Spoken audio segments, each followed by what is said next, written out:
ممكن موقعك يبقى فيه محتوى قوي جدًا، وشكله جذاب جدًا، لكن رغم كده يتصنف إنه موقع غير ناجح. ممكن أنت نفسك ما تكمّلش عليه رغم كل المميزات دي، والسبب ببساطة إنه ما فيهوش زيارات. وعلى جانب تاني هتلاقي موقع شكله بسيط جدًا وما بقالوش كام شهر زي الموقع اللي أنا باوريك إحصائياته ده، والساعة 10:00 فيه أكتر من 1300 واحد بيتصفح.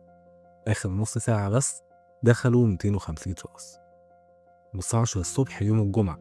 فده وقت أصلًا مش جذاب كفاية للزوار أصلًا، ما فيش حد بيبقى فاضي في الوقت ده. إيه اللي بيخلّي موقعك رغم إن فيه محتوى حلو ما يجيبش زيارات، والموقع ده على الرغم إنه ممكن يبقى بسيط جدًا لكن بيجيب زيارات كتير؟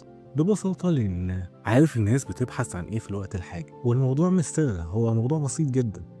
ببساطة في أداة مجانية كمان بتوريك كده، وهي أداة Google Trends. تعالَ نفترض مثلًا إن أنا موقعي بيتكلم عن الكتب. فهافتح جوجل ترندز، هتكتب عادي في جوجل ترندز هيفتح لك صفحة. تمام. هنا هتلاقي الحاجات اليومية والمؤشرات والكلام ده عامة جدا، فانت دلوقتي انت عايز تدور في مجالك انت. تمام.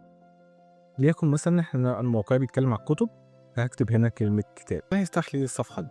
تمام. دلوقتي بس قبل ما نبص على النتائج خلينا نوضح حاجة مهمة. احنا هنا موقعنا مثلا عربي، بنستهدف الوطن العربي كله اللي مهتم بالكتب، مش بنستهدف دولة معينة. يعني هنشيل من هنا كلمة مصر ونخليها جميع أنحاء العالم، بما إن الكلمة المفتاحية بتاعتنا بالعربي وإحنا بنستهدف العرب، فهنخليها جميع أنحاء العالم.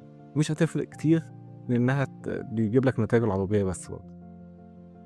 هنا هنختار وقت الترند.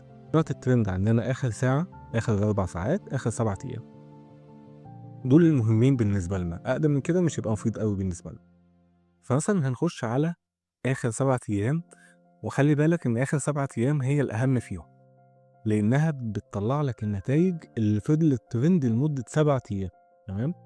وهتنزل تحت هنا هتلاقي النتائج دي. يعني مثلا كتاب التحريش ده، معرفش ولا صح ولا لأ، البحث عليه زايد بنسبة 2500%، ودي نسبة كبيرة جدا جدا.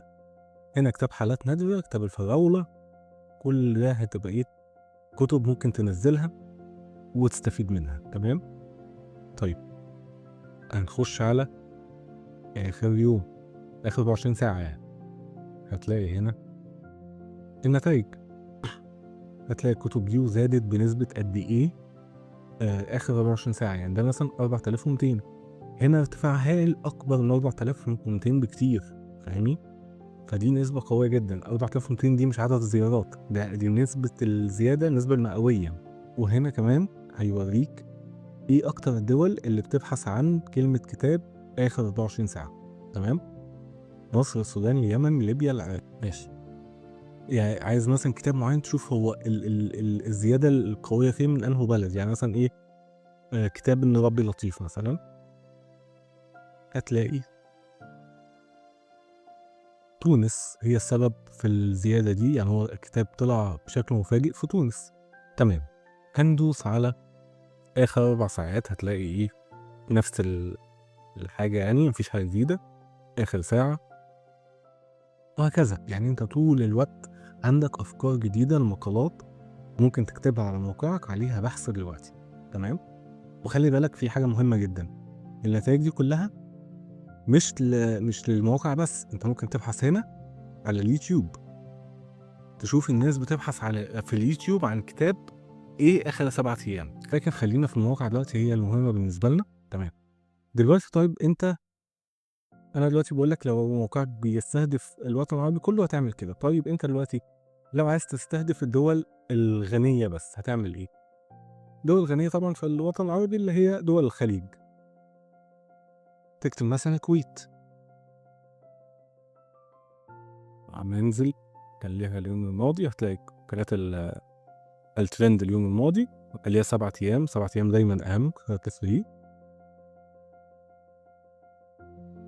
هتلاقي كتاب تعريش ده برضه ترند هناك. تمام. عندك السعودية، عندك هتتكرر نفس النتيجة، هتتكرر نفس الخطوات مع كل دولة. فين جاي؟ السعودية، الإمارات، قطر، كل دول الخليج غالبا CPM بتاعهم حلو جدًا في Google AdSense يعني، وحتى في باقي الشركات. ببساطة هو ده Google Trends، هي دي الطريقة اللي ممكن تجيب بيها زيارات كل يوم تقريبًا، آآ ويبقى عندك مواضيع دايمًا fresh كده تقدر تكتب عنها، وبس كده. تابعني عشان تعرف الجديد. سلام.